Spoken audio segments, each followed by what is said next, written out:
Pana Witchy Salatu, Pana Witchy Salatu. We saw the Manitou, so you know what that means. Now it's time for How Did This Get Made? We're gonna have a good time, celebrate some failure, not just be a hater. Cause you know you wonder, how did this get made? Let's wallow in the mediocrity of subpar art. Perhaps we'll find the answer to the question, how did this get made? Hello, people of Earth, and welcome to How Did This Get Made?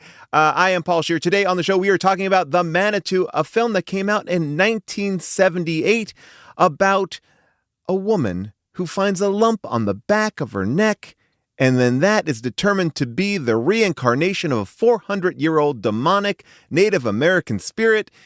She is aided by her quote-unquote boyfriend, who's a phony psychic, and a Native American who will help battle this evil spirit. We'll get into it, but first, let me introduce my co-host. I mean, really, even just trying to explain it is almost impossible. I was really trying to, that's the simplest explanation. I will tell you this much. An hour and 16 minutes of the movie really could just go out the window and you could just watch the last 30. Because most of the, this is a movie that introduces and discards characters constantly. By the way, that is Jason Mantzoukas. Welcome, Jason. And today on the show, sitting in a How Did This Get Made All-Star, someone who is afraid of dumpster fires, and in this movie, you didn't get any of them. Please welcome the one and the only Jessica St. Clair. How are you, Jess? Good. What if instead of me, it was the actress who played Mrs. Hers? Remember I would love Mrs. Hers it. who just expired? I was obsessed with Mrs. Hers. I knew you were. Mrs. Hers is my favorite sequence of the movie. I was obsessed with all of her herky-jerky movement, her floating down the hallway, but then when Mrs. Hers gets, quote-unquote, thrown down the stairs, and it is just a burly man, a stuntman in a gray wig. Mrs. Hers is an elderly woman who's, I'm going to say, in her 90s. She's old as hell. She's teeny tiny, frail. Bird bones. She's got hollow bones. She falls down the stairs with so much strength, it takes out an entire row of a banister. You know, all of the, it's crazy. Like they were made of popsicle sticks. It was the so craziest violent. shit. But when she started lifting up, I know we're jumping right in, but when she started lifting up and levitating, that's where I was like, oh, this is bed knobs and broomsticks. Oh, yes. When you saw her feet off the ground, this whole movie, this movie is kind of like Exorcist for dummies in a way, in the sense that there is a demonic spirit and they're kind of fighting off the demonic spirit. But this side story where she lives, the old lady, is one of my favorite things because Tony Curtis is a phony psychic, and you open up on this moment where he's in this apartment and he has eerie music on. He has a mustache. He's reading tarot cards. A fake mustache, which is revealed in such a great way. Why is that even an element of his phony psychic, that the psychic is more believable in a mustache, or does he not want to be recognized out on the street? I can't quite tell. I could go into just the establishment of Tony Curtis, this 1-2 of you meet him in a scene in which he's exactly as Paul said. He's got the mustache on. He's wearing a kimono. I think. Mm-hmm. He's doing a tarot card reading. His whole thing is tarot, and he does tarot for elderly women in order to make money. Okay, great. Then the woman exits. No. He takes off the mustache. He takes off the kimono. His apartment is decorated with medical equipment. He's sitting in a barber's chair. Dental chair or a barber's chair. Yes. And honestly, Jason, that was a bit Jason coded. I was like, you're I tried. On eBay. You're immediate. Okay, so I knew once it. tried to buy the entire contents of a dental office. That's my point. Including chair, and I bought all the X-ray boxes, but I didn't buy the chair. So before you throw stones at Mr. Tony Curtis, turn the mirror on thyself. Because you were literally I thought to myself, that your dream was reignited to get that chair in your house. My issue with that chair was it's facing inward to the apartment instead of outward to a beautiful bay window. Yes. So he pours himself a glass of beer in a champagne glass, which is the way that they're setting up his characters, like the minute the old lady's gone because he's a scammer, like he puts on like some hip music and takes off his, robes and he's a cool dude. And then the minute he pours the beer into the champagne glass, I'm like, well, not so cool anymore. Just drink it out of the can, my friend. But he sits in the barber's chair facing inward. What do you would into the apartment? Just inward. Yeah. Meanwhile, behind him, beautiful bay window. San Francisco. But nope, he just wants to stare at his kitchenette. That's it. Something I just wanted to point out, the most upsetting part of this whole movie for me, and this is not a joke, is his boobs.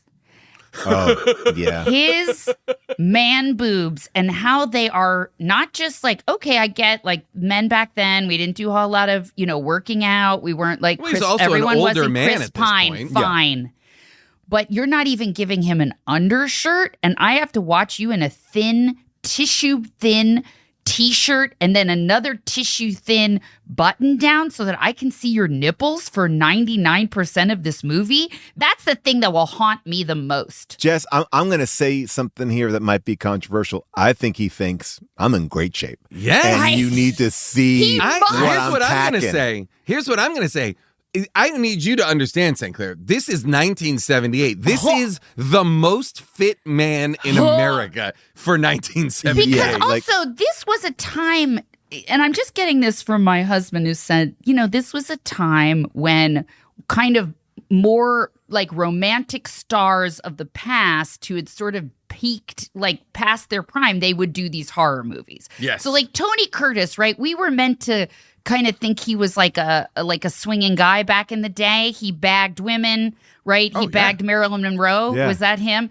But he also Janet Leigh. He is Jamie Lee Curtis's father. He was with Janet Leigh. Yes. Got it. So we're. Can I say something that is fucking so upsetting? Sure. In 1978, when this movie was released, Tony Curtis is 1 year younger than I am currently. Oh my Lord. I thought he was in his late 60s, mid 60s to late 60s. At least. That is chilling.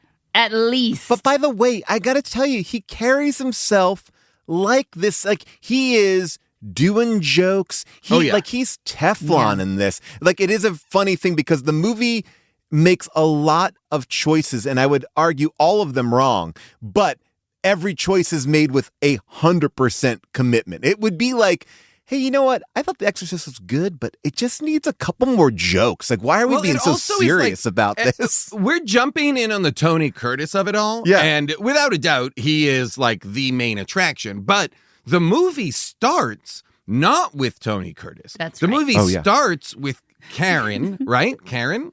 Yes. Which I had read somewhere was Susan Sarandon. So wow. No. It's Susan Strasberg. So the whole time. Oh my You're God. waiting. Yeah. I'm like, is it Susan? Oh my God. Not You're so Susan. funny. But then I'm like, where does Susan come in? And then I had a whole thing like, thank God they're setting up these doctors as such fucking idiots so Susan Sarandon could come in. Oh my God. And give like the pit level performance. I would love that, by the way, if Sarandon had but we open with these two doctors who are trying to figure out what is growing on the back of Karen's neck. Yeah. And they are having a conversation that makes it seem as though, at least to me, these are the main characters of the movie.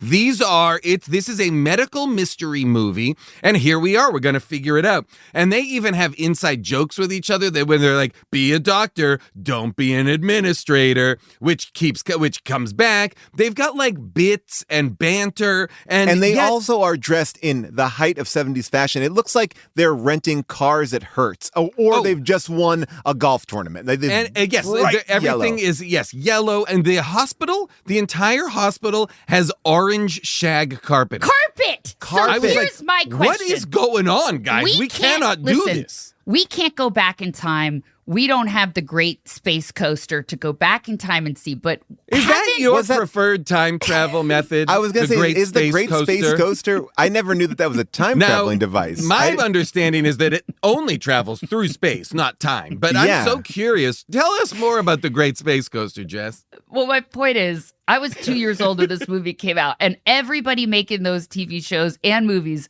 were coming off such an acid trip that had lasted like 10 full years. So to them, all of this makes sense.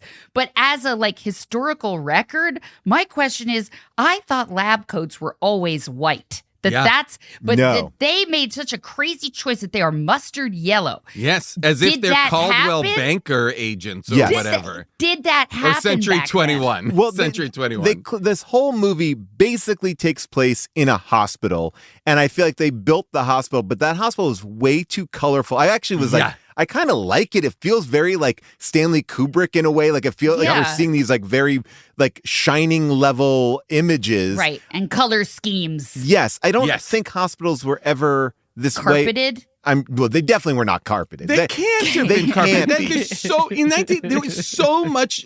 Imagine like all the blood pouring out of someone onto the carpeted. Just anything. What is going on? That's a horror movie. I also think that these doctors are not fully versed in how to treat people when they are having this conversation about this woman, looking at the x-rays, and then they go out into the waiting room, just take down your shirt. Let's go figure it out. Like, there's no room. No. They don't want to bring her in. No, they're just doing it in like a public waiting room. That straight up looks like my finished basement that they're in. And they're just like, take off your blouse. And I was literally like, this is an unsafe situation for her sexually. Oh, absolutely. When the one doctor said, I've looked through every tumor book available, I was like, what? Book? And I love that the only way they can kind of have any insight or any thought as to what's going on is because there's a medical chart on the wall behind them that is the gestation period of from embryo to fetus. Yet they are tumor specialists, not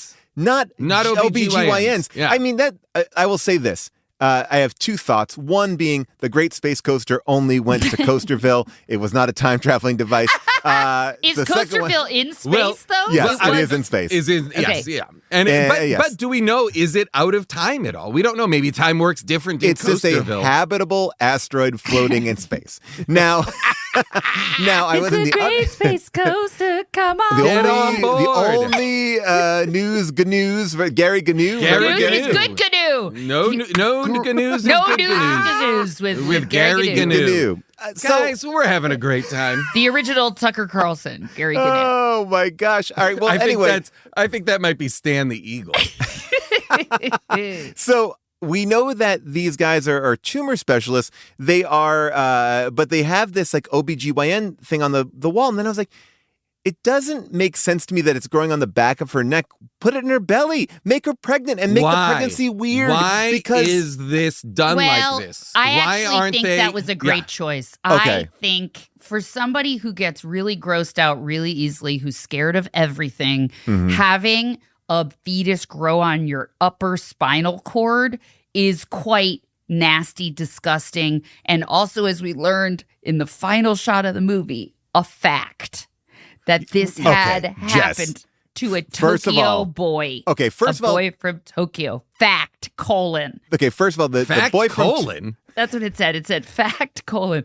This actually happened to a boy in Tokyo. The movie ends with what maybe should be at the beginning, which is like in 1969 in Tokyo, a young boy developed this in his chest. Right? Oh, it was his chest? It was his chest. Oh, okay. I'm pretty sure it was his chest. But now, any research into this, there's no history of that. That is not a real statement. So this. Well, my feeling is like, couldn't this have been this true case, an instance of like a vestigial twin that didn't grow, sure. And there's something in the body, but it's not gestating. It's not growing and gaining size and like that's the other thing about what's happening to her is the fetus that's on the back of her neck is growing so fast that it grows into a man. Like, spoiler alert, a man is birthed from her neck tumor in the third act of the movie. That's what we're doing. Which, by the way, I will say it's on the level of the best scare tactics I've ever seen. They do this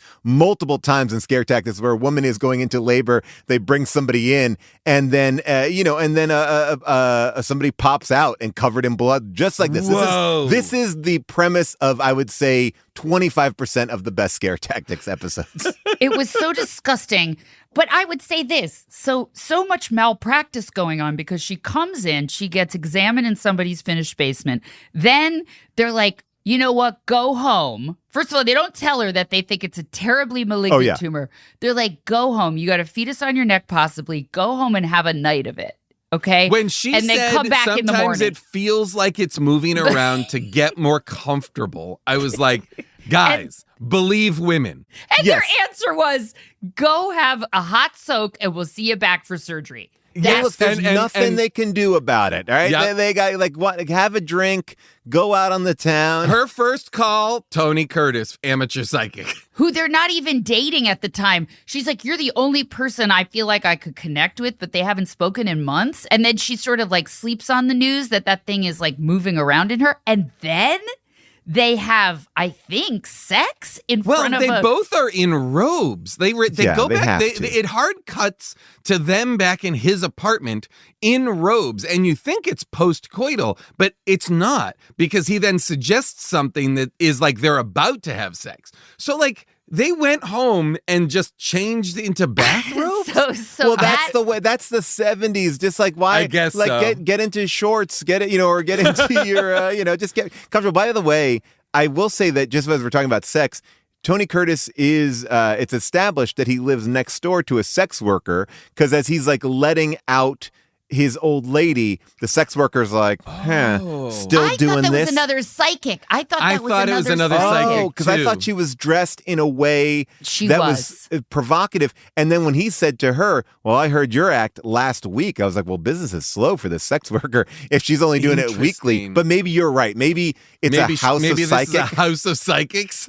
No, yours makes a lot more sense, Paul, in a lot of ways, because she was dressed in like a see-through negligee type bodysuit. But a perfect example of another character that is introduced, seems like she might be significant to Tony Curtis's character, then completely abandoned. Another, when Tony Curtis seeks out the help for the seance of his old friend and her husband with the beard, he goes to the store that sells nautical equipment and occult gear.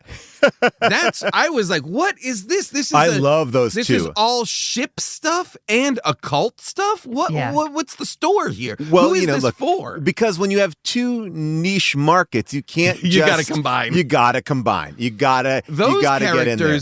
Those characters arrive, they do a very dramatic seance, which we should talk about, and it's terrific, but then never heard from again. Never see them again. Not important to the plot. I mean, again, the movie goes on for an hour and 16 minutes. We meet Burgess Meredith, who might have gotten the same memo as Tony Curtis that this is a comedy, because he's playing, like, he does a bit in this movie that made me laugh so hard. Like, wait, can I guess? Yes. Which is when they all come in, they all sit down, and after they sit down, he said, please have a seat. Yes. Wait, which one is Burgess? Who is that? He's the professor, the old man professor. Oh, God. He was really eating up that scenery. Chomp, chomp, chomp. Chomp, chomp, chomping it up. Chomp, chomp, By the way, thank God they were chomping it up, because otherwise I think we would have been very bored. Oh, yes. We needed a change of location for sure, but whoever put up those cobwebs took their set design class from fucking Paul's Halloween decorations outside his house. I'm taking that as a You could have done a compliment. better job. You could have done a much better job, Paul. On the set design. Well, it was 78. We didn't have the technology. We didn't have 15-foot Jack Skellington. Yeah, oh my God, I could have gotten in there. But this is what is so interesting about the movie. The movie basically is saying, hey, there is a thing I like on that. this. That's the voice of the movie is like, hey, It is more like, hey, this is the voice of the movie. I This was is out the last movie night talking. drinking. I'm a little messed up. Here, hold on. All right. So, all right. So, hey. hey. Hey, the Manitou calling. What's up? But the movie is like, hey, listen, this thing is dangerous. And if it comes out, it's going to be bad. And some people are like, well, we should maybe let it come out. And it's like, I'm telling you, it's bad. No, and that's the first hour and 16 minutes is just debating, should we remove it or not remove it? And some people are like, we should. Some people are like, we shouldn't. And then, but we don't get to deal with the Manitou, or I would say, this is maybe very much in Malignant territory, which is a movie, Jess, you didn't see, where a person does have I would love to rewatch thanks. Malignant with No St. Clair. thanks. Malignant is a person on the back of somebody's head. But it's like this movie is just wading water for an hour and 16 minutes of just like, Now, the moment that got me, though, early in the film was they're trying to operate on the cyst. And in the middle of the operation, the surgeon's like, this is early on. He's like, and he cuts the wrong side of his wrist. That's like, true. He's doing it where you put the watch face. Like, Well, my question was... He's sawing through bone, actually. Yes. Yeah, I was trying to figure out if he was trying to stop himself from being able to do the surgery. Okay. If the Manitou or the medicine man, who we later find out is the medicine man, is reaching out and making the surgeon unable to perform the surgery. Same hand gets then bitten by the spirit alligator, or lizard rather, when it comes out, and the same doctor is like hypnotically drawn to put his hand out for the lizard to bite. There's something about it wanting to destroy his ability to do surgery or something. But that's why they have to bring in the lasers. I love that interpretation. But again, I feel like anytime you're putting an extra layer on things, you've got to actually, when a woman gets dressed, to go out, you always take one thing off. Okay. Right. So know that you look in the mirror. I mean, and my preference would be the bra. That, of course. And by the way, we should talk about those boobs that were shown to us. Well, incredible. That's when the movie really got... I was like, thank God we're finishing strong. Less of Tony Curtis's boobs and more of that woman's boobs. Why'd we wait so long? That woman's boobs and the Manitou's lump where his penis is were equally bulbous and beautiful and shiny. This movie does the thing which because we don't always do, not that we don't always, we very rarely do 1970s movies. Yes. And it reminded me, especially a 70s movie like this that's kind of schlocky and not great. It reminded me of the thing, and it always happens too when I watch old 70s and 80s TV shows, how much time it takes to do everything. They show cars traveling down. They show so much just interstitial business. You would as be if shocked. You need to How would they get there? We need to see them get in the car, drive to the place, get out of the car. I don't want to admit this. You put it at 1.5 times the speed. Oh, boy. This is a Paul Scheer special right here. It's normal. It's normal. In fact, I kept checking. Yeah. I gotta speed this thing up. But when they're going pana wichi, pana tu, we need to pace it up. If I was the director, I would pace up the dialogue. That was the thing. Whenever I see a movie where I don't notice the difference at 1.5, you're like, oh, something has gone wrong here. They are stretching it. Now, I will say this. This Manitou is based on a popular book, and the script was written in 3 days, and apparently all the dialogue was written verbatim from the book. Oh my God. Oh, because I thought Tony interesting. Curtis might have done his own pass with some of his bon mots. I'm imagining that Tony kind of zhuzhed it up a little bit. Yeah. But I feel like this was just shat out super quick. I mean, 3 days, and written by 3 people. And they must have been on some drugs, some heavy drugs. Yes. Yeah, if you're going to write a whole script in 3 days, you're not sleeping. This is I'm certain this is a cocaine movie. I mean, this guy is kind of like the guy who wrote it, William Girdler, is Girdler. He's Bring in the kind of like- Girdler. He'll fix it.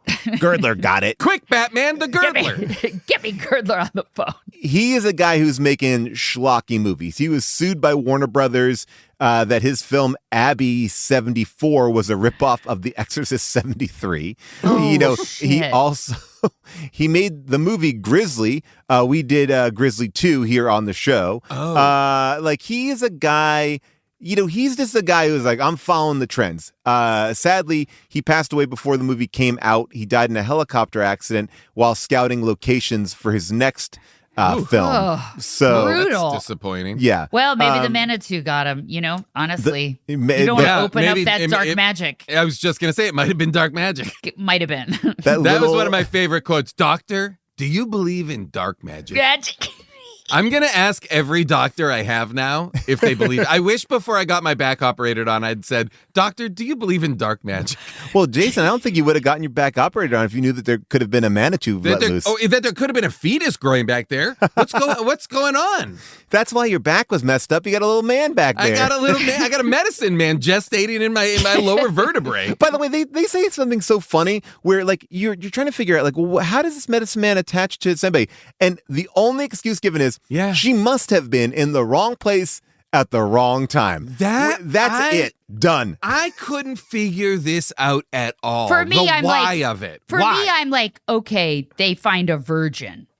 Sure, he has to find something. There has to be logic to how this Manitou... You went to a museum. You looked into the eyes of something. You did you did a thing. Some transaction has to have. We see the transaction. We the audience. Right. But that can't happen off screen. It can't happen off screen. She must have done something. She must have been at the wrong place at the wrong time. To me, it's so like lazy. Like it's like just have an opening scene where they're walking in a museum. I'll buy it. And there's so many ways to do this, but there's also something about the actress who's playing Karen, the woman afflicted with the neck fetus, is so charming and lovely and gregarious, and she's never suffering in any way. No. She's really trying to make the best of it. She's not. Yes, she's like, I'm sure it's nothing. Let's hang out. Let's have a good time. She's just hanging out, which is so funny. We're led to believe that she and Tony Curtis like have a roll in the hay while she's got a fetus on her neck. Yes. She's cool with that. Like, imagine nuzzling up to someone's neck and then feeling it move not to get more comfortable. Oh man. But that's that's how game she is for a good night and a good time. She is fun, and that's why at the end when she fucking starts shooting her own lasers out, you're like, life is like you get that anger. Because this brings up I'm very curious to talk about. One of the things that I couldn't make heads or tails of in this movie, I guess until the very end, obviously, is why all of the interior spaces of the hospital, have what I would term NASA-level computers. Gigantic wall-sized computers full of screens and knobs and readouts. And because he says himself, I'm a tumor specialist. I think mid-1970s, maybe there was one computer that took up a building, and that was located, and the military had it. I don't think anyone else had access to this types of robotics. It's so clumsily put in locations. Like he is in a wood paneled office, the doctor. He's sitting behind a nice big desk, and where you would normally see behind the doctor photos and books, whatever, it is a giant computer. Like Jason is saying, like a giant beep bop boop boop boop boop boop. You're like, it's so what are you using put it it for? Here. Put this giant, and that I believe that computer has no screens on it whatsoever. No. It's just buttons and lights. It's a Doppler. It's a Doppler 2000. It's like a Doppler. But 2000. I'm saying it's wall size. It's easily 6 feet tall. Yes, and 8 feet across. It's so big that you would think it would have to be referenced. He would have to say, this machine does this. And also, the first scene of the movie, they're looking at x-rays, and on the back wall, it's like those reel-to-reel tape computers. Again, most hospitals are not fully computerized. There's no reason for them to be fully computerized like that. Like that's like this a is data. like a punch card. Yes. Yeah. Like they're not running. They're never running experiments through them. So then my understanding is, I mean, I'm doing this is I guess the logic of the movie is all that stuff needs to be there in order for at the end of the movie, the Manitou to say of the Manitou of all these machines needs to be able to course through her so she can shoot topless lasers out of herself. Now, the Manitou, there's not the evil character in this. The Manitou is a true spirit. thing, a spirit, right? It translates to the Great Spirit in several Algonquin languages. And if you're wondering, Algonquins were not on the West Coast at all. That's another big change. As this movie surmises. Yes, the book takes place in New York. They moved it to San Francisco. But yes, he's a supreme being, a creator of all life, a vital source of spiritual energy. And at a certain point in the movie, the Native American man that is brought in to solve, who is not Native at all, it just seems like he's John Singing Rock, is that his name? Yeah, John Singing Rock. Yeah. It looks like he put a little bit of paint on himself. But John Singing Rock is like, yes, everything has Manitou. Guns have Manitou. Your sandwich has a Manitou. Like all of a sudden, like everything is Manitou. Everything is Manitou. My favorite thing in that scene where we meet John Singing Rock, where it's like, so they go in Act 2, they go in on this like journey of like, we need to find out what is what, right? So yes. That's when they go to Burgess Meredith. They go to a professor. That's when they're trying to get information. The doctors, Burgess Meredith, and they end up with John Singing Rock. And John Singing Rock is like working out in the back, and he's moving like a hoe in the dirt. So not engagingly at all. And they keep cutting back to it like he's busy at work, and he's not. No, and it's very Law and Order coded. Very. Like he's not going to stop doing his duty of pushing tiny pebbles around, in a sandbox to address this guy. The other thing that guy said that was the best line, I believe, of the movie, he said, Terry, you still got room for a South Dakota Indian with a bag of tricks? He was forced to say that. I mean, there are some things here. He also does it for an absurd amount of money, right? Like $100,000, right? Yes, and like, where is that money coming from? We never established, because at the end of the movie, he just gets a pack of cigarettes. Yeah, which is also like so offensive. So offensive. Awful. He says that when they ask him, like, hey, look, this great evil is coming. He's like, well, normally I wait 3 risings of the sun before I take on a job. Oh, come on, man. Yeah, there was some really tough stuff in here. I feel like they did him dirty. They did Karen dirty. For me, I do want to be, before we get totally down the road of that, the seance that includes the old woman, with like the old white-haired woman. Who was she? Who was that? And I thought, was she somebody that we saw earlier? I'm like, because there were so many old ladies. No. Like this, it's Karen's aunt. Oh, okay. Is what we're being told. But we've never met her. We don't know her. Like, she looks a little bit like Shelley Winters. She looks like Shelley Winters. Because they said we have to go have a seance where she lives, where Karen lives. So now we're meant to make the leap that Karen lives with her elderly aunt. I believe that maybe that right? is it. I don't know. It doesn't make sense to me. But then they're also living in like a weird old mansion, which too. I loved. Yeah, this me too. is the part of the movie that I was like, oh, cool. I'm interested in this. And then I really liked the effect of the spirit rising up through the black liquid as if the table was liquid. I thought that looked cool as hell, and I was like, oh, all right, now we're getting somewhere. And then none of that ever happened again. None of those people ever came back again. That location never comes back again. None of that goes. Like the rest of the movie, we're in the hospital. That head, which you thought was very cool, but I thought looked like a jelly mold. It was like a gelatinous. It wasn't speaking anything that we could understand. So it doesn't give us any information. It pops up and then pops back down before we get any story. Yes. Right. Yes. Yeah. I just liked it as an effect that, like, this is something. I've never seen that kind of a thing where the table becomes liquid and a spirit comes out. But again, now that I'm thinking about it, I'm like, why the hell did that old woman get possessed? Like, why? Why did the whole room and then the room explodes to a degree that it would absolutely have killed every single person in the room. Yes. The whole, like the windows, glass shatters throughout the room. There's wind whipping around the chandelier. Like, I was surprised. That's it. I was surprised how few fatalities there were in this movie. It seemed to me everybody like should be dead. Who died? Except for that old woman, Mrs. Hers, is and the only somebody in the person. hospital. Somebody in the hospital. Who, the frozen woman? That woman was great. Oh, that woman's dead too, definitely. She But had her hand I'm up. talking about there's an orderly or there's somebody in or another doctor in the room that dies and is like, I think, skinned or something like that. Well, that was his fault because he fell asleep while that was supposed to be guarding that guy, and he by fell the way, asleep. They're like, hey, nurse, you like they don't call the An cops. orderly. They just let an orderly who there is a man. There is a Tiny, little person yep. covered in blood who has come out of someone's neck, and he can't even struggle to stay awake.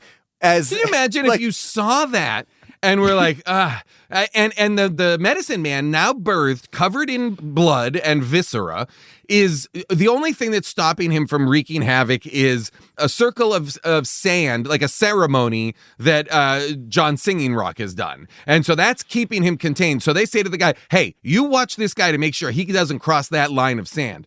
And we'll go have a meeting in the other room. We're gonna right go across sit the down hall. and chat. We're gonna go hang out in the area where the guys are passing out cigars because they had a baby. Like, it's keep fucking eyes weird. on that thing. The Everybody most violent needs to keep creature has just come forward into our world. Yeah, you and this you guy one falls person. asleep. This guy falls asleep.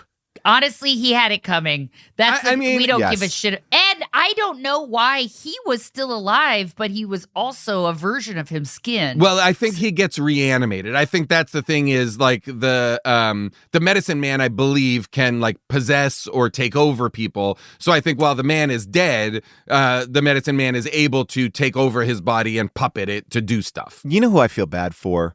That Who? fucking nurse. That nurse who was left Frozen on the floor, nurse? Like, Who yeah, got they're like, frozen. hey, take everybody off this floor. And like, well, there's only one person on the floor. It's her. And you think, okay, well, they're gonna clear the floor. Nope, they leave one nurse, and she's like, meh. She's like, She's- frozen mid, like Han Solo, they go up someplace, and then when they come down, that entire floor of the hospital looks like it is now on Hoth. yes, covered in ice. It is a frozen tundra of a hallway, and there is like ice and webs, and like the woman is frozen solid. but they're not concerned at all about her. Zero. No one even goes, oh my God, so and so. Nope. No, her life is meaningless. We got to save Karen. And also, by the way, Karen, we should have said long ago, is a lost cause because she's a pile of skin. Yes. Once Yes. that thing comes out of her, she seems to be just a saran wrap, like Glad trash bag of a person. Let's let Karen go. No, she is somehow the most. We need to save her above all else. And the reality is, everybody keeps saying she's not going to live through this. Let's be clear. Yes. She is likely not to live. And Tony Curtis is like, you're wrong. And I don't believe in their love. I'm not like on board. No. I mean, I appreciate that he's fighting for Karen, believe me. But But he won't even say that they're girlfriends. They like that they'll say, how do you know it? We know each other. It's like, Yeah. okay. Yeah. Is that really talking about more the 70s and how people were all about having multiple partners and nobody wanted let's to not commit? put a label on it. Let's not I put think a it's, label. it's San revolution? Francisco in the 70s, baby. Yeah. Like he wants to I've keep got his a options dental open. chair in my house. You know, I'm mixing it up. I mean, I will also say, and maybe I'm just so wrong on this, but Tony Curtis reads very gay to me too. So I'm also like, I'm not even buying that. Like he's got tons of girls. Like I feel like yes, he's wooing like older women. Like he's got this other thing going on. Let me ask you this: do you think so? We all assume that night they have sex. Tony Curtis and Karen. Do you think that the presence of the medicine man makes it a three-way? Oh yeah, of course. Do you think the presence of the gestating medicine man on the back of her neck makes it a three-way? Well, I think that Is that what Tony Curtis is that's into? why he's committed. He's like, Yeah. wow, that was the best sex we've ever was had, hot. and he It's wants so to. hot. Then I think there's a secret part of it where he's like, when he goes down to fight the medicine man, I think he's like, you know what, maybe we can fight we'll in a different kiss way instead. Yeah. The amount of people that were having sex in front of roaring fires in the 70s is something that is such a trope. Like that did everyone have a fireplace like in their bedroom, or was everybody opting? And this is what I think. I think we've done a couple movies where this happens, where people were like, we could have sex in the bedroom, but instead, why don't we do it on the floor? Of course. On a bearskin rug or something in front of a fire. And just on that nice hard floor where it's really going to feel good for everybody. I think that's meant to be like, you know what? Everybody has missionary sex in bed. That's what sex is now. So in order to like establish, this is the 70s. This is the counterculture. This is San Francisco. It's like no, people who are really adventurous, they do it on the floor. I mean, honestly, there are certain things that you realize, like, as you get older, when you're a kid, you're like, oh, I just thought that all, like, good sex was happening on the floor. Or in the pool. kitchen, on sand. Yes, it was never a bed. Never a bed. No. Bed was for fucking losers. It was like, you gotta get this person in a weird spot. Yeah. And you try to give one hand job on a beach, and you find out Game over. Dangerous. Shredded. Dangerous. I'm not saying that happened to me. I'm not saying that my nickname became Sand Job for the rest of that summer. Wow. I'm not saying that ex-boyfriend ended up telling my husband at a wedding that I was famous for giving a sand job, but I'm telling you that this is a PSA that's got to go out to the youth of America. People need to know. Now, some would argue that somebody should know that just in general. Just wipe your hand off, Jess. Just you don't have to. It seems like you grabbed a handful of sand and use that as like lubricant. I know what to do. One loose grain of sand is going to cause a whole lot of trouble. Oh my God! Let me just. If it takes one grain of sand to make a pearl in an oyster, imagine what that does to your penis. That poor skin. guy is just picking shell fragments out of his urethra. And I will also say you never jerk off in a lobster trap. Like sometimes sometimes you mistakenly grab those lobsters and it really oh boy. I will say I thought for lack of a better term, the birth scene was great. Oh yeah, was I thought really creepy and weird and unsettling. It was weird as hell. I thought it was good. I was like, I wish this movie was more of these scenes and less of the languid talking. You know? More hands. Now, when that hand reaches out of her saran wrap back, I really thought, here's an opportunity for the Manitou to choke her. Yeah, It looked like, so I thought, that's finish her off. Yes. Like, why don't we just finish her right now? Great. Wouldn't that have been awesome for stakes? It would have been great, but again, we have to make it all about Karen, so we leave her as a skin suit. Which honestly, and thank God she didn't get killed because we get to see her boobs in a couple of minutes, and they're dynamite. Thank God, thank God. And so much of the movie, she has to either have a gigantic bow around her neck, which honestly, if you talk about anything that's going to be in danger of killing her, it's that. Yeah, she's hiding those treasures for most of the movie. Wasn't there like a short story? I remember this as a kid where a girl wore like a neckerchief around her neck, and then when they undid it, her head fell off because she got her head chopped. That sounds right. That sounds right. Yeah. I will say this. I was shocked that when we finally do see the Manitou, it is a person of short stature who appears because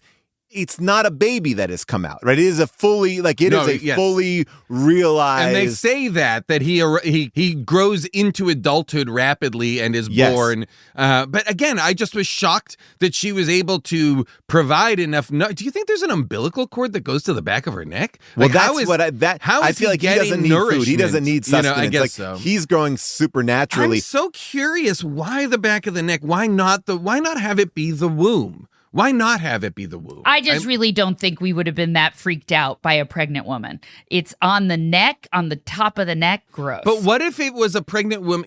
Maybe you're right. But if it was a pregnant woman, but it was moving as quickly as this, like it was growing to full term, and now is like becoming an adult. Well, then we're gonna have to see the Manitou come out of her vag, and that I'm interested.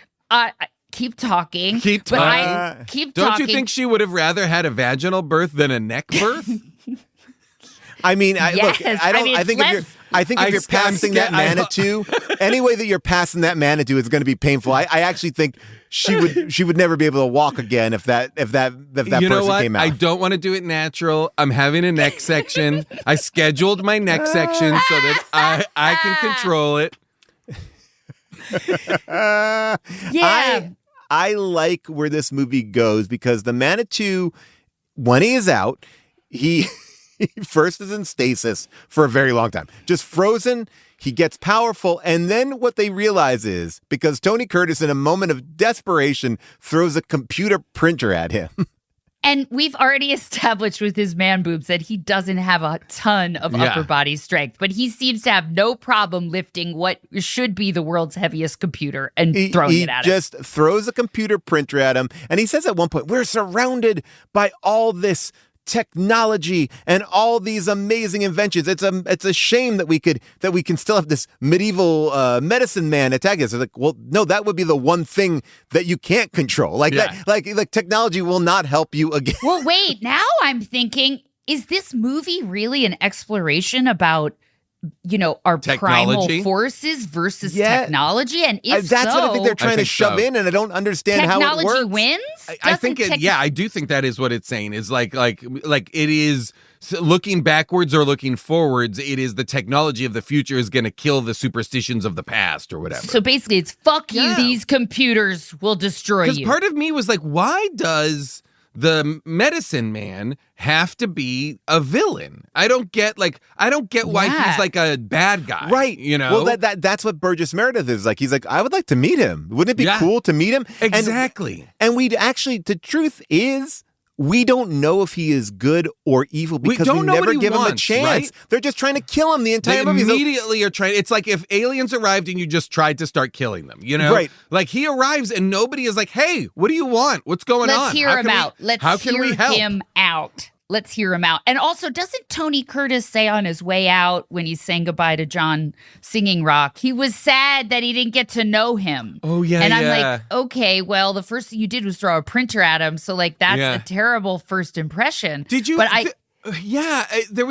couldn't figure that out. Like, why didn't they ever try and communicate and or find out what did he want? And maybe it's in there and I just missed it, but I never understood what there was no exposition for what was he or why now, he why eventually here, wants and to what's get to his the want? 8th life. If he gets to the 8th life, then he gets to ascend to the next level. That's it. Okay. And every life he gets wow. Good stronger, listening. quote, and stronger. Okay. So did this life count even if he's around for a little bit? Interesting. Well, yes, Probably. because you know why? He said the Manitou's still alive, which I believe was this shitty screenwriter's idea to have a Manitou Sequel. too. Oh, we got to Right. have Manitou. Oh, Manitou. And Manitou, he would have, Japan. yeah, and that origin story. And we probably would have had he not died in that helicopter crash.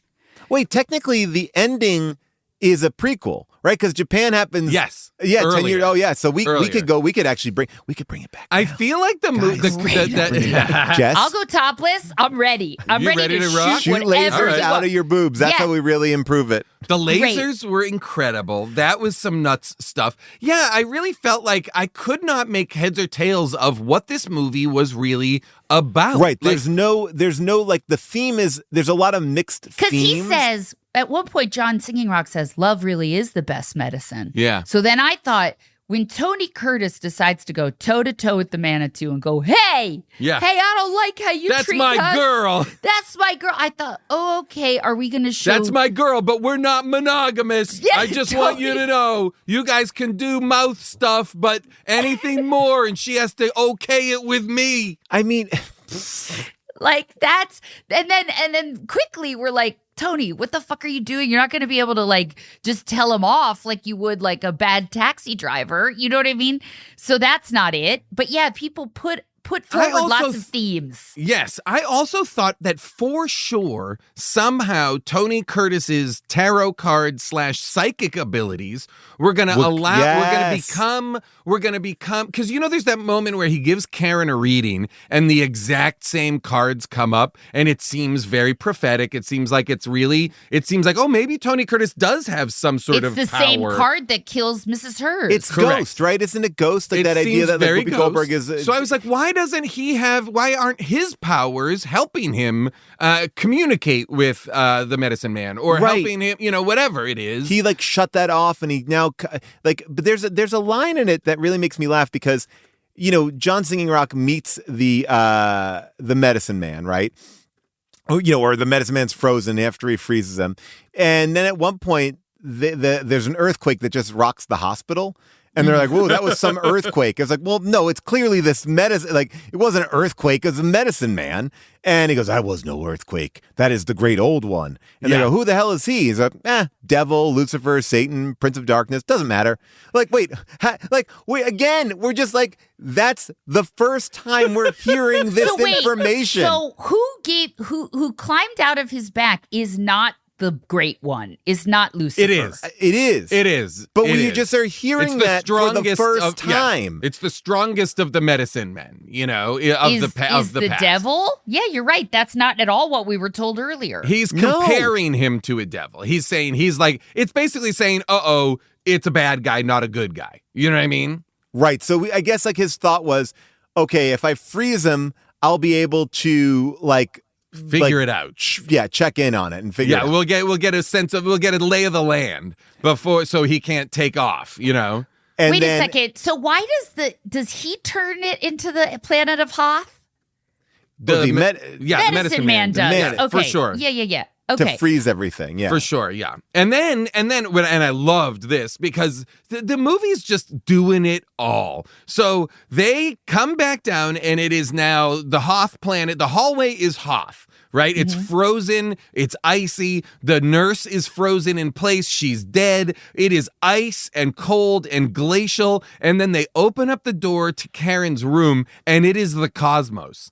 It is just outer space. We are now inside the stars. And this is where I was like, what the fuck? And nobody says, what the fuck is this? Yeah. Nobody says, and he just says it's an illusion. He does say, John Singing Rock said this is an illusion. Yeah. But to me, it looks like the opening credits of 3, 2, 1 Contact. Oh. It's just like, wow.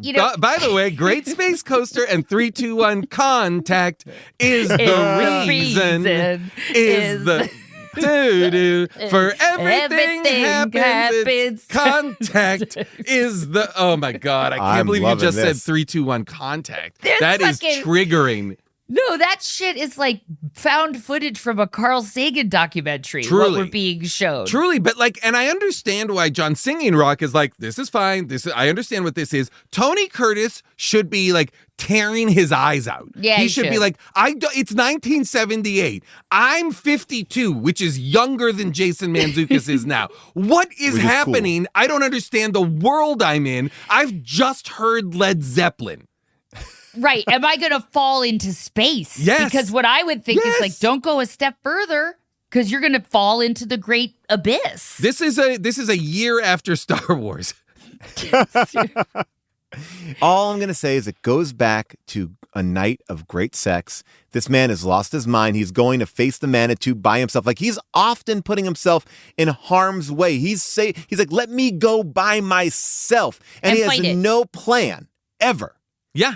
And I also don't believe he loves her. I mean, I know he cares about her, but the movie has not made me feel like this is the love of his life. He needs to save her, It's just like a friend who they meet up for a walk in the park and have casual sex. That's all it is. I also would ask, why is John Singing Rock willing to put himself on the line for a pack of tobacco? It's clear that he is going to most likely perish trying to fight this, but we never hear why. Why does he take it on? Here's the other thing. If this bad guy, this wet gummy bear that comes out, is he going to destroy the world? Yeah. Well, great. We don't know what he wants either. We don't even know he's the devil until somebody just says it casually. Because if John, so then I understand if John Singer Rock's like, listen, if this guy comes out, he is going to destroy ultimately the world. So we really have no choice. I'm the only one who can do this. Then I get it. I think that is maybe, I mean, that's doing a little bit of work for the movie, but I think that is what, I think you're right, Jess. I think he thinks I'm the only person that can maybe stand, go toe to toe with this character. Yes. Far be it from me to rewrite a script written in 3 days, but I would say this: make her a person who is somebody who studies Native American culture. She has studied too much. She's gone in there and she understands, oh my God, I've been cursed with it. This is going to bring on the end of the world. It's a line. It's a simple, and she's trying to tell people, you have to listen to me. Or we go to the bumbling professor and he's like, here's the thing, guys. This is going to bring about the end of days. Yes. You got to get him to convince him. But meanwhile, they're like, oh, you know what it is? That the fetus is actually clamping onto her spinal cord and she's going crazy. We got to get it off. But that's why they don't believe her. And then all of a sudden, Tony Curtis is like, I believe her, because, maybe I'll get a little bit of action on this. And then they defeat it and they go home. But Tony Curtis is in it just for the rescue pussy. Yes. Honestly. And really, she is just a bag of skin at that point. So, really, what's he fighting for? But now she has lasers. By the way, how does she get those lasers? Not just lasers. She's shooting fireballs. Out of her doing hands. All sorts of stuff. And I love they do all the laser sounds, which make no sense. Make no sense. She is... And then they don't really check in with her at the end, right? Like nope. she doesn't really have no. Thank God we saved the day. It's like and pew, pew, pew. like we don't see like him and Karen walking in the park now. Nope. Her of slender neck. No fetus is in there. Nope, they are just. You know what she should say? I'm pregnant. And then it's shit, Manitou 2. Awesome. Manitou 2. And then, by the way, my favorite moment is when that lizard bites off the doctor's hand and Tony Curtis takes out a handkerchief and just drops it. Like, just throws it. A dinner napkin. Yeah. He literally takes it, and that's it. Yep. And then we see him with the dinner napkin wrapped around, like, that's going to help? You've lost all of your digits. I also felt like I can imagine Tony Curtis at this time, again, 52 years old, which is 1 year younger than I am currently, shooting this movie and being like, I don't understand. What are you saying? And they're like, we're going to composite a lizard in here that's gonna bite the hand, and he's gonna be like, how, where is that? Like, imagine him reckoning. This is like Tony Curtis. He's in like Some Like It Hot. Like this is an amazing, incredible career, and now he's like, he puts his hand out, and we all pretend like a lizard bit it. Well, here's the thing. I think we have to understand that not just the writers, but probably everybody in the cast and crew are also on cocaine. Yeah. Because I had a very old hairdresser who was like 105, and he used to do Jack Nicholson's hair. That explains a bunch of your haircuts. That explains why you had a Dutch boy haircut for so long. Truth. But he was on the set and he would say, listen, I used to do Jack Nicholson. He would come in after being up all night doing cocaine, and then he would lay down in the chair and we would do his makeup and hair while he was unconscious. Then he would wake up, get on screen, and he goes, Jack would be doing a take, and Beverly D'Angelo would get behind the camera, take her tits out and shake them to like distract him. And I thought, that's fun. But that's what was going on then. We were all high on drugs. I thought you were going to say to create a better eye line for him, like as a dog, like, we gotta show him boobs. We gotta show him boobs. No, they were having fun. I remember doing a movie that was so off the rails, such a disaster, such a mess. And I was sitting in hair and makeup, and the hair person was like, I was like, how's it been going? I had been gone for a few weeks. And they're like, it's officially off the rails. This movie is now Heaven's Gate. And I was which is a very famous Off the Rails movie production. And I was like, oh my God. And he was like, and sweetheart, I worked on Heaven's Gate. And I was like, yes! oh my God. And he was he's like, the only difference is here we're miserable. And on Heaven's Gate, the reason we were off the rails is because there was one trailer that was just cocaine and booze. And we all spent all day in that trailer. That's fun. So if you think people were stopping to ask continuity questions, they were, because they were out of their minds. Out of it. And a movie like this makes sense, I guess, to them. But I will say that Tony is like giving a performance. Like he is not not phoning it in. He seems like he's there. I mean, and everybody I feel like is. I'm going to say everybody is doing a good job. This is unsuccessful in so many ways, but beautifully unsuccessful. But it's well done. It's a movie. I was like, this is bad. It's so slow at times, but I was like, this is nonetheless a movie, which I'm very into. Yes, it is. It's not even so bad. It's good. It's confidently making a movie that has made a lot of wrong choices. And I think that that's a different type of film that is fun to watch. It looks good. It is shot well, but it is a mess. And forgive me if you're about to say this, Paul, but no. Did the person who made this movie make any other movies? He died before it came out. Oh, he died before this came out, but did he do any prior? I mean, yes, he got sued for that one that was like, he was like a kind of a schlock Grizzly. job. You said Grizzly one. He did Grizzly and then he did an thank Abbey you. 74. Yeah. Yeah, because this feels amateur. But it's very watchable. You know what I mean? I never felt like I was in bad hands. No. Actually, it was funny in watching it. I was like, I'm just enjoying this. It feels like the first hour, I'm like, oh, I'm here. It's not overtly bad. It's like, it's got a 70s style to it. It kind of sits in that world of like, it feels like the zaniness of like a Love Boat episode mixed with like a little bit of like a cop detective. Well, it's almost like a Fantasy Island episode. Yes.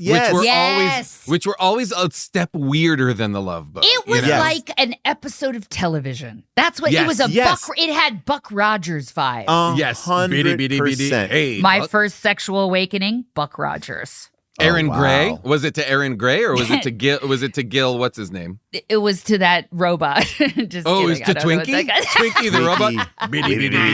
Yeah. I remember I was so excited because I was like, wow, I can't wait. I was obsessed with it as a kid to get to the dates that were in TV shows and movies. And I think Buck Rogers did take off in like 1986. And I was like, oh, we're almost there. We're almost at Buck there. Rogers. Wait, what was his name? Gil what? Gil Gerard.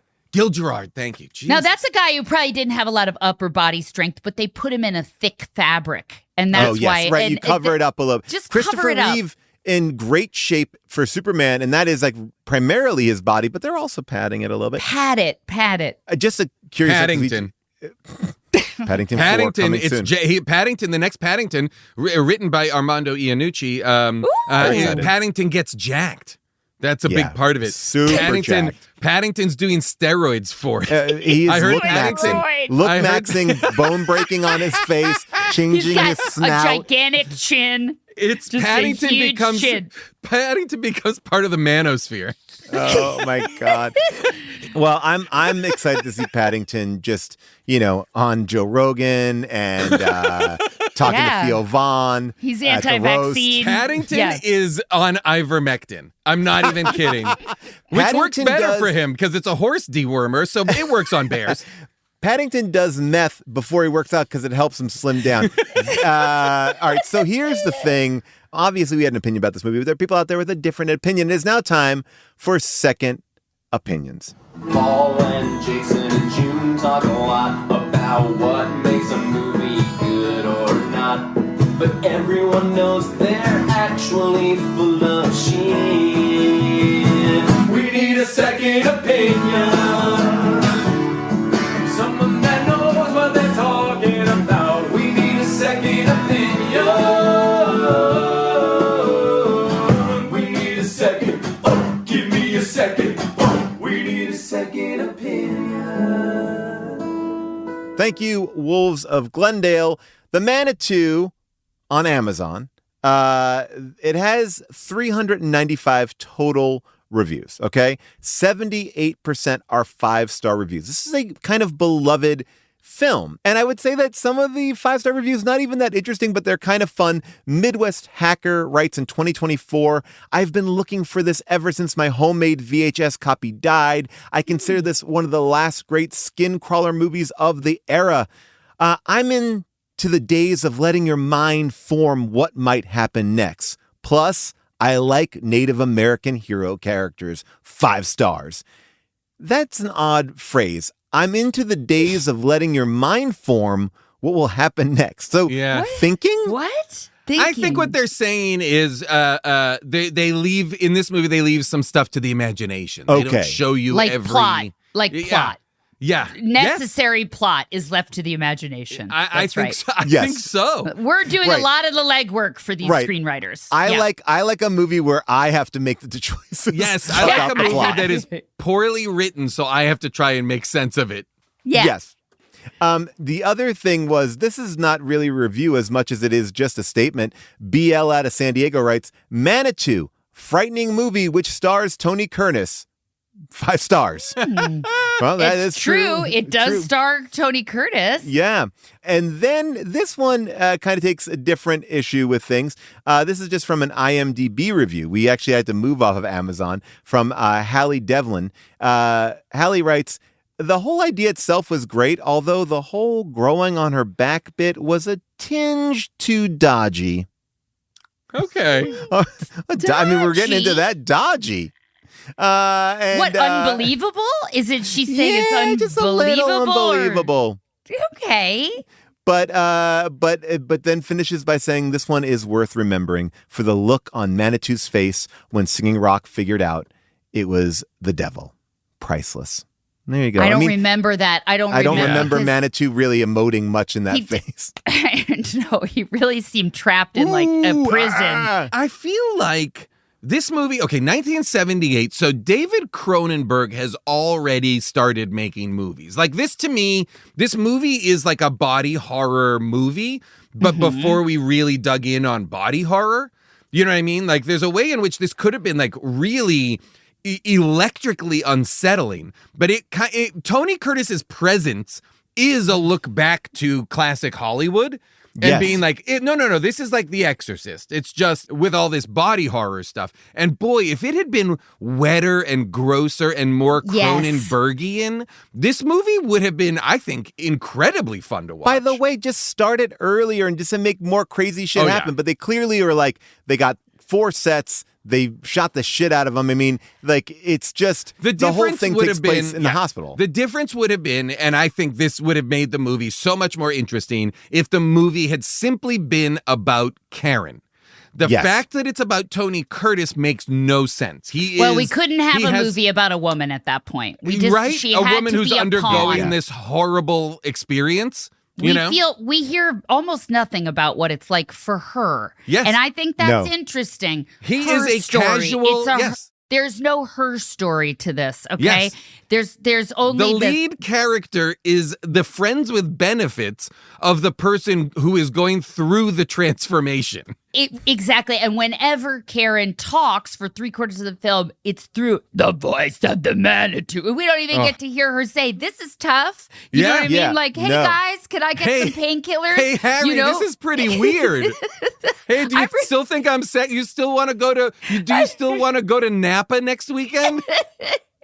Guys, what I hear you guys saying, though, is that the scenes that worked for us were the ones in which somebody was viscous, somebody was wet. we needed wet, viscous. Yeah, hands are being bitten off, digits are being like wet sloppy. Things, more wetness. The psychic powers, the stuff, the seance, the wet head coming out of the table. Wet. Again, though, we keep coming back to the wetness. That's and what's I would say the doing only it for exception is old lady being thrown down the stairs. More of that, I would have taken that. I would have loved more old that. lady. Yeah. I think more bodies being thrown up against things, thrown across the thing. You know what I mean? More splurts and splats. Exactly. Instead of beeps and bops. Yes. Yes.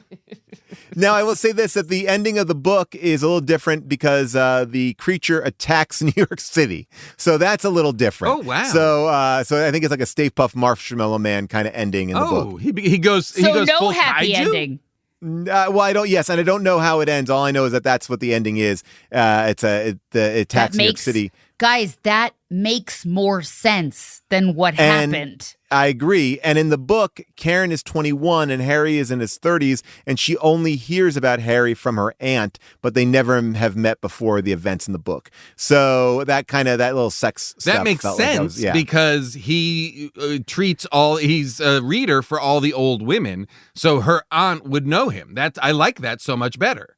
Than them having some sort of ambiguous sexual past that is never really explained. So he's just like the Jeff Goldblum scientist that's called in to because he's a tarot reader. That's just the worst. The aunt says, let's find the worst tarot card reader we can to deal with this very ancient devil. The Nan could be like, that should be the thing. I go to this tarot card reader, we need to bring him, but she doesn't realize that he's a phony and a fake, and then he gets wrapped up in the world. Like that to me, because Dr. Or I would have Jeff loved Goldblum it if he smart. is a phony and a fake, and then, but turns like out I said to be earlier, real. It turns out that he really is able to connect with the medicine man. Geez, I'm so sorry, guys. David Ellison is just texting me. Oh, DE? He just says we can make this. We can do this. Make it. Yeah, we got a green light? Yeah. He's listening now to all of our podcasts as we are actually making I've got to go get a boob job. I'll be right back. And by the way, he said he has a great person. Guys, I just got an email from Ellison too, and he said, "Great news! Robert Kennedy wants to be the Tony Curtis part." I thought you were going to say the Manitou. I thought he would be the Manitou. Oh, you want him to be? He wants to be the Manitou. Yes. He is so RFK Jr. He is so Manitou coded. He really is. That's exactly what we were thinking about. All right, so final thoughts, everybody. Do you like it?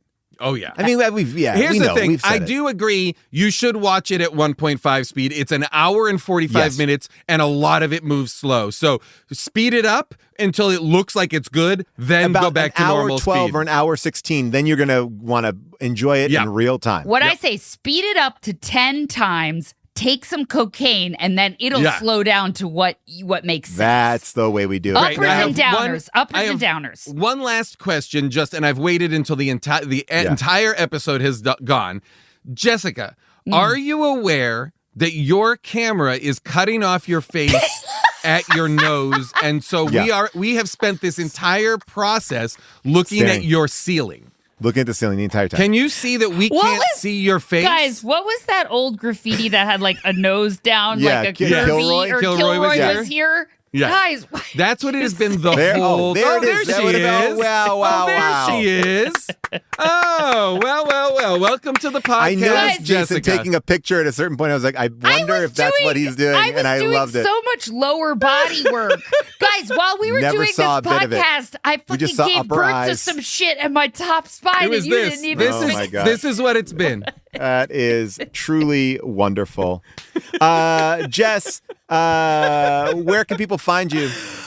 Guys, I'm gonna be shooting a Nancy Myers film. I'm so jealous. Me too. So just so you know, I'm gonna be in 100 Shades of Beige. That's my memoir. 50 Shades of Beige. I love it. Yeah, we'll let you know when that comes out. But otherwise, we're on the deep dive. We got a special going on for the summer for our Academy of Significance, 50% off your first month. So come join us. It's really where we shine, is the summer months. I love it. That is a wrap. I want to remind you that we have a new way for you to leave us a voicemail. Just go to speakpipe.com/HDTGM. That's all I got. We'll see you next week on Last Looks. Bye for now. Okay, and just a special side note. This film was actually a movie that Avril Halley picked for us. We've been sitting on it for a little bit of time, and we wanted to do this episode right now because we are launching a very special memorial shirt for Avril. It is in our store. Just go to hdtgm.dashery.com, and it is a shirt that was created for her memorial, and all the proceeds are going to breast cancer research. We love the design. We love Avril. And we wanted to do something that kind of combined her and obviously her amazing taste in films. So thank you, Avril, for this last pick.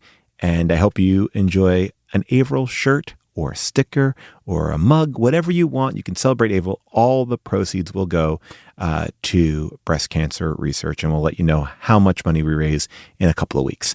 Again, just head on over to hdtgm.com or hdtgm.read.com.